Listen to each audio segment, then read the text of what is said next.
곧 죽을 노인네가 그깟 2천만 원 가지고 더럽게 쪼아대네. 갚는다고 그깟 푼 돈. 지금 거신 번호는 없는 번호입니다. 평생 자식만 바라보며 살아왔는데 믿었던 자식에게 배신당했을 때 과연 제 마음은 어땠을까요? 여러분 안녕하세요. 저는 72세 박정순입니다. 지금부터 저의 이야기를 들려드릴게요. 오늘도 시장 앞 버스 정류장에 나왔습니다. 딱히 버스를 탈 일도 없는데 그냥 집이 답답해서요. 제 나이 올해 72입니다. 제 손을 보면 굳은 살 투성이입니다. 평생 공장 식당에서 일한 흔적이죠. 뜨거운 국솥 앞에서 기름 튀는 주방에서 하루 10시간씩 서서 일했습니다. 주말도 명절도 없이 말이죠. 왜 그렇게 악착같이 일했냐고요? 두 아들만큼은 가난을 물려주고 싶지 않았거든요. 남편은 아이들이 어렸을 때 세상을 떠났습니다. 갑작스런 교통사고였죠. 그날 이후 저는 아버지와 어머니 역할을 혼자 해내야 했습니다. 손에 남은 건 낡은 연금 통장 하나. 그것도 턱없이 부족한 금액이었죠. 하지만 포기할 수 없었습니다. 목숨보다 소중한 두 아들이 있었으니까요. 그렇게 키운 아이들은 어엿하게 자랐습니다. 큰아들 민재는 사업가로 성공했어요. 좋은 차를 타고 넓은 아파트에서 살더라고요. 둘째 윤재는 지방에서 교사가 되었습니다. 안정적이고 괜찮은 직업이잖아요. 저는 정말 뿌듯했습니다. 내가 고생한 보람이 있구나. 우리 애들 잘 컸어. 진심으로 그렇게 생각했어요. 하지만 시간이 지날수록 뭔가 허전했습니다. 민재는 바쁘다는 이유로 얼굴 보기가 힘들어졌어요. 명절에도 제 생일에도요. 전화를 해도 잘 받지 않고 나중에 다시 연락드릴게요 라는 문자만 왔습니다. 윤재는 지방에 살다 보니 자주 올 수 없다고 했어요. 가끔 전화로 안부만 물었죠. 저는 제 자신에게 계속 말했습니다. 괜찮아. 애들이 바쁜 거야. 나는 괜찮아. 하지만 정말 괜찮았을까요? 혼자 사는 집은 너무 조용했습니다. 저녁을 차려도 혼자 먹고 TV를 봐도 혼자 웃었죠. 가끔 전화벨이 울리면 가슴이 뛰었습니다. 혹시 애들 일까 싶어서요. 하지만 대부분은 보험 광고 전화였습니다. 외로웠어요. 하루 종일 입 한 번 뻥끗하지 않고 잠들 때도 많았죠. 자식들이 보고 싶어도 참았습니다. 바쁜 아들들에게 부담될까 싶어서요. 그렇게 저는 혼자 버텼습니다. 연금으로는 생활이 빠듯했어요. 병원비, 관리비, 식비. 조금씩 아껴 써도 달마다 통장 잔고는 줄어들었죠. 그래도 아들들에게 손 벌리고 싶지 않았습니다. 이 나이에 다시 할 수 있는 게 뭐가 있을까? 소일거리라도 알아봐야 하나 싶었죠. 내가 평생 고생해서 키웠는데 이제 와서 짐이 될 순 없지. 그렇게 저는 혼자 버텼습니다. 시장 앞 버스 정류장에 앉아 사람들 오가는 걸 보며 하루하루를 보냈어요. 젊은 엄마들이 아이 손잡고 지나갈 때면 옛날 생각이 났습니다. 나도 저랬었는데. 우리 애들 손 꼭 잡고 시장 다녔었는데. 그런데 어느 날 오랜만에 큰아들 민재한테서 전화가 왔습니다. 오랜만에 걸려온 민재의 전화. 반가운 마음에 목소리가 떨렸습니다. 민재야, 그동안 어떻게 지냈니? 왜 이렇게 오랜만이야? 민재는 잠깐 침묵하더니 조심스럽게 말했습니다. 엄마, 사실 할 말이 있어서요. 그 순간 가슴이 철렁 내려앉았어요. 좋은 말은 아니구나 싶었죠. 엄마, 이번에 해외 사업 투자 기회가 생겼어요. 정말 큰 기회인데 자금이 조금 부족해서요. 저는 아무 말도 할 수 없었습니다. 잠깐만 도와주시면 금방 갚을게요. 이번 기회만 잡으면 엄마 편하게 모실 수 있어요. 통장에 남은 돈이 떠올랐습니다. 그 돈은 제가 평생 조금씩 모은 전부였어요. 자식들한테 손 안 벌리고 남은 시간 보내려고요. 나중에 혹시 아프면 쓰려고 아껴둔 돈이었죠. 민재야, 미안하다. 그 돈이 엄마한테 전부야. 그거 없으면 엄마가. 말끝을 흐렸습니다. 민재는 애써 밝은 목소리로 말했어요. 엄마 걱정 마세요. 6개월이면 2배로 만들어서 드릴게요. 엄마 저 믿죠? 네? 믿는다는 말. 그 말이 제 마음을 흔들었습니다. 내 아들이 믿어달라는데. 엄마가 안 믿어주면 누가 믿어주겠어요? 얼마나 필요한데? 3천만 원. 아니 2천만 원만 있어도 돼요. 2천만 원. 저한테는 전 재산이었습니다. 손이 떨렸어요. 통장을 쥔 손에서 땀이 났죠. 하지만 결국 저는 은행에 갔습니다. 박정순 고객님, 전액 출금하시는 거 맞으세요? 은행 직원이 걱정스러운 눈빛으로 물었습니다. 네, 맞아요. 돈을 찾아 민재에게 건넸을 때 민재는 환하게 웃었습니다. 민재야, 이렇게 얼굴 본 게 얼마만인지 모르겠구나. 엄마 감사해요. 정말 빨리 갚을게요. 효도 제대로 할게요. 민재는 서둘러 돈 봉투를 가지고 떠났습니다. 그날 저는 마음 한구석이 무거웠습니다. 뭔가 잘못된 선택을 한 것 같은 느낌이었어요. 하지만 아들을 믿기로 했습니다. 내 아들인데 못 믿을 리가 없잖아요. 한 달이 지났습니다. 민재한테 연락이 없었어요. 2달이 지났습니다. 전화를 걸었지만 받지 않았습니다. 3달이 지났을 때 드디어 문자 한 통이 왔습니다. 엄마 죄송해요. 사업이 잘 안 풀렸어요. 조금만 기다려주세요. 그게 마지막이었습니다. 그 뒤로 민재는 전화를 받지 않았어요. 문자도 읽지 않았습니다. 저는 매일 전화기를 붙들고 앉아 있었어요. 한 번만 더 걸어보자, 한 번만 더. 어느 날 전화를 걸었을 때 들린 음성. 지금 거신 번호는 없는 번호입니다. 없는 번호입니다. 번호를 바꿨더라고요. 그날 저는 한참을 그 자리에 앉아 있었습니다. 전화기를 쥔 채로 아무 생각도 할 수 없었어요. 내가 내 아들한테 버림받은 건가? 그 생각이 들자 숨이 막혔습니다. 돈이 중요한 게 아니었어요. 아들이 엄마를 피해 번호까지 바꿨다는 게 도저히 믿기지 않았습니다. 밤마다 잠을 이룰 수 없었어요. 내가 뭘 잘못했을까? 어디서부터 잘못된 걸까? 평생 자식만 보고 살았는데 제가 뭘 잘못한 걸까요? 몇 주가 지났을 때 윤재한테서 전화가 왔습니다. 엄마, 저 이번 주말에 갈게요. 오래 못 뵀네요. 반가운 마음 반, 무거운 마음 반이었어요. 윤재한테 형 이야기를 해야 할지 말아야 할지 고민이 됐거든요. 주말이 되자 윤재가 집에 왔습니다. 엄마 많이 수척해지셨네요. 밥은 잘 드세요? 저는 괜찮다고 했지만 윤재는 제 얼굴을 계속 쳐다봤어요. 온몸에 힘이 없었지만 그래도 오랜만에 온 아들에게 맛있는 밥을 차려주고 싶었어요. 윤재가 좋아하는 된장찌개를 끓이고 불고기를 만들었어요. 저녁을 차려놓고 밥을 먹는데 윤재가 물었습니다. 엄마, 요즘 형은 잘 안 와요? 그 순간 숟가락을 든 손이 멈췄어요. 그냥 바쁜가 봐. 엄마, 뭔가 있으시죠? 얼굴 보니까 알겠어요. 결국 저는 털어놓았습니다. 형한테 돈을 빌려줬던 일, 연락이 끊긴 일, 번호까지 바꾼 일. 다 말하고 나니 눈물이 났어요. 윤재의 얼굴이 굳어졌습니다. 엄마, 왜 그 돈을 형한테 주신 거예요? 그래도 내 형인데 엄마가 안 도와주면 누가 도와주겠니? 윤재가 작게 한숨을 쉬며 말했어요. 형은 정말 기어코 엄마한테까지. 형이 요즘 도박 같은 투자를 많이 하는 것 같더라고요. 코인 같은 거 뭔지 아시죠? 저는 그 말을 듣고 충격을 받았습니다. 제가 모르던 아들의 모습이었어요. 아니, 윤재야. 내 형 사업도 잘 되고 그랬는데 그게 무슨 도박이라니, 코인은 또 무슨 소리야. 형이 사업 확장한다고 무리하면서 돈이 모자라 여기저기 빌리고 또 그 빌린 돈 메꾸려고 무모하게 코인에 투자하면서 다 날렸대요. 몇 달 전에 저한테도 돈 빌려달라고 연락 왔었는데 아유, 난 코인인지 뭔지 모르겠다만. 그럼 윤재야, 내가 형한테 연락해 봐줄 수 있니?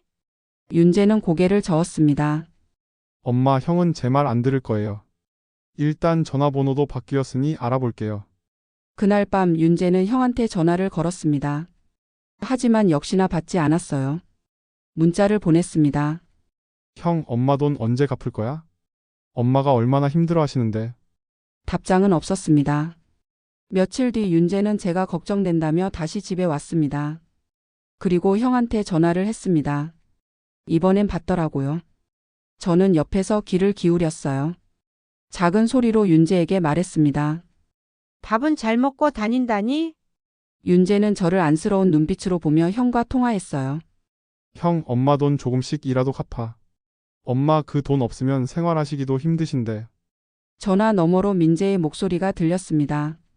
야, 나도 힘들어. 나중에 갚을게. 너는 따박따박 월급 받잖아. 내가 엄마 좀 챙겨. 뭐? 형이 돈 받아놓고 그게 할 소리야? 엄마가 그걸 또 너한테 구구절절 말하디? 아, 진짜 짜증난다. 성가시게 하지 마라. 엄마 얼굴이 너무 안 좋아 보여서 내가 물어봤다. 뭘 잘했다고 큰 소리 치는 거야, 형이? 곧 죽을 노인네가 그깟 2천만 원 가지고 더럽게 쪼아대네. 갚는다고 그 갚은 돈. 뭐? 나 바빠. 끊는다. 통화가 끊겼습니다. 윤재는 주먹을 불끈 쥐었어요. 엄마, 형은 진짜 최악이에요. 어떻게 저럴 수가 있죠? 그날부터 윤재는 형을 원망했습니다. 저는 그 둘 사이에서 아무 말도 할 수 없었어요. 한쪽은 도망갔고 한쪽은 형을 증오했습니다. 제가 키운 두 아들이 이렇게 갈라서는 게 너무 괴로웠어요. 내가 뭘 잘못 가르친 걸까? 어디서부터 꼬인 걸까? 모든 게 제 탓인 것 같아 마음이 너무 아팠어요. 시간이 지나도 여전히 큰 아들 민재는 연락이 없었고 작은 아들 윤재 역시 발길이 다시 뜸해졌어요. 어느덧 겨울이 왔습니다. 방바닥에서 싸늘한 추위가 그대로 느껴졌어요. 영하의 날씨에도 보일러를 켜지 않았어요. 가스비를 아껴야 했거든요. 두꺼운 옷을 껴입고 이불을 여러 장 덮고 잤습니다. 그러다 극심한 몸살 감기에 걸렸어요. 열이 나고 기침이 멈추지 않았습니다. 병원에 갈까 싶다가도 병원비가 아까웠어요.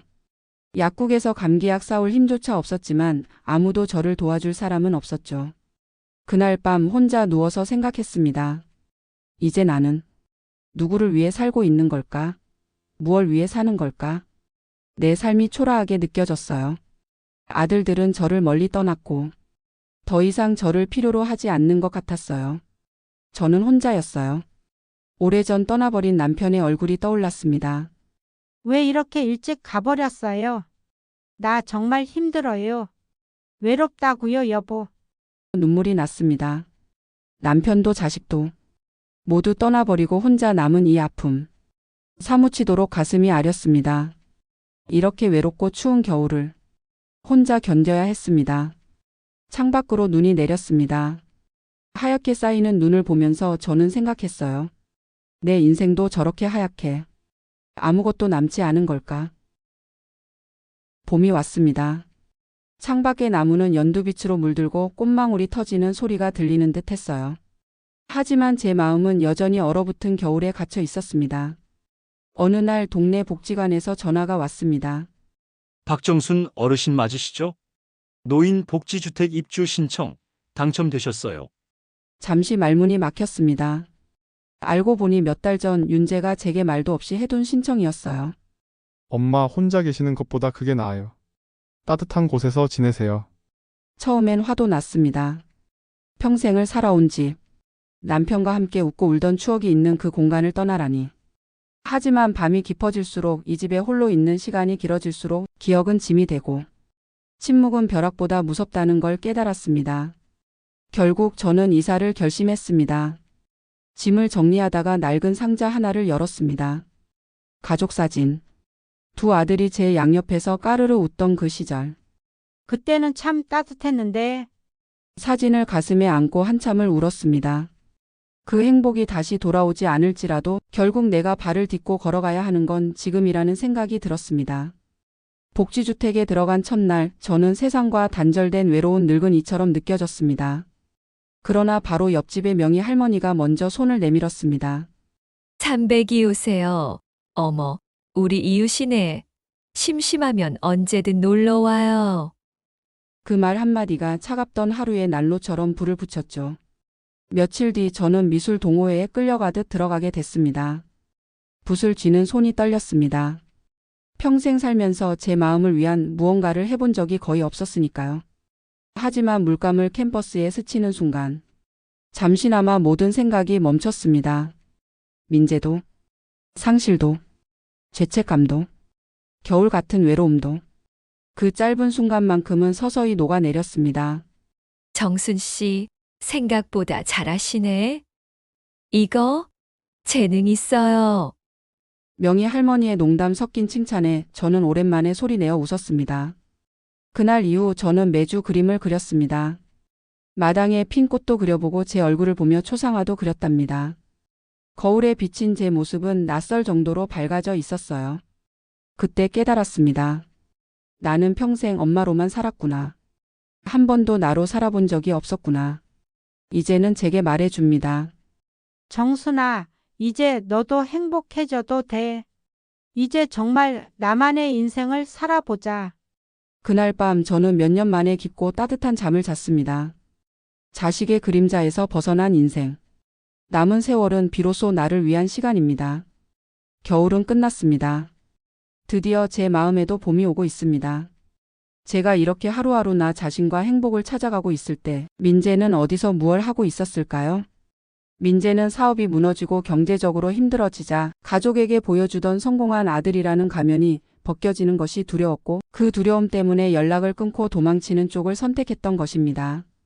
엄마 미안해요. 그런데 지금 엄마 목소리를 들으면 저는 무너질 것 같아서. 민재는 사라진 뒤에도 매일 밤 휴대전화 사진첩을 들여다봤습니다. 어린 시절 자신의 손을 따뜻하게 잡아주던 엄마, 생일 케이크 앞에서 웃고 있던 세 식구의 모습. 기억은 희미하지만 두 형제를 목마 태워주던 그리운 아버지.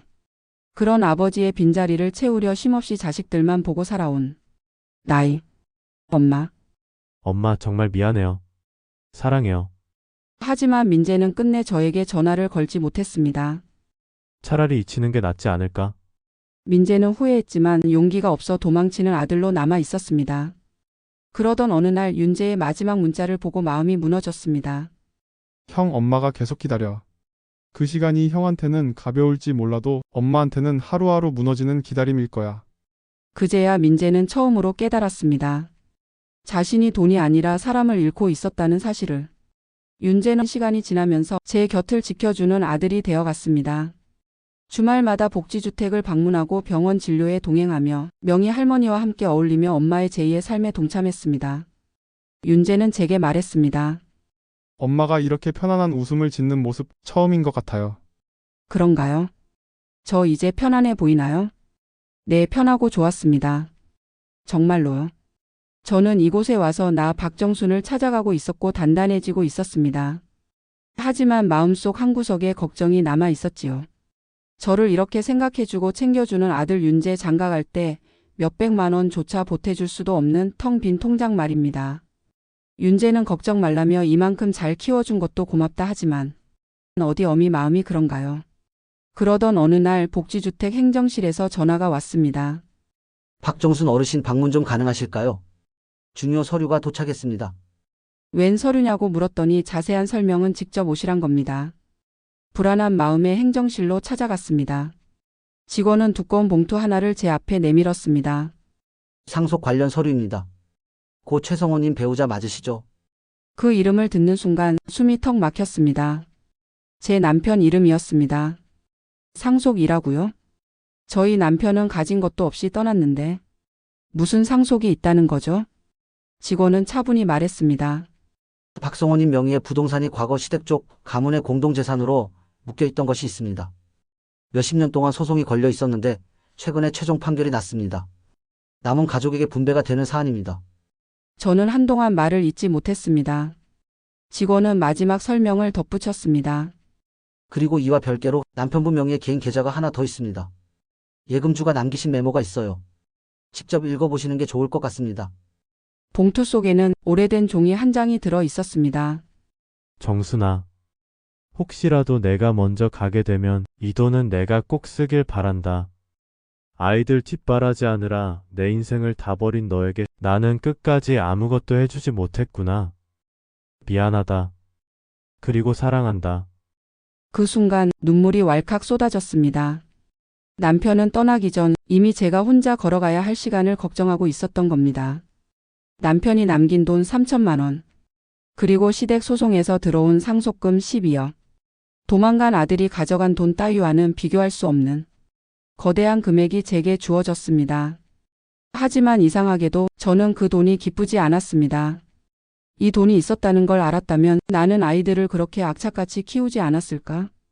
민재를 저 지경으로 만들지 않았을까? 복잡한 마음이 밀려왔습니다. 하지만 곧 마음을 다잡았습니다. 아니다.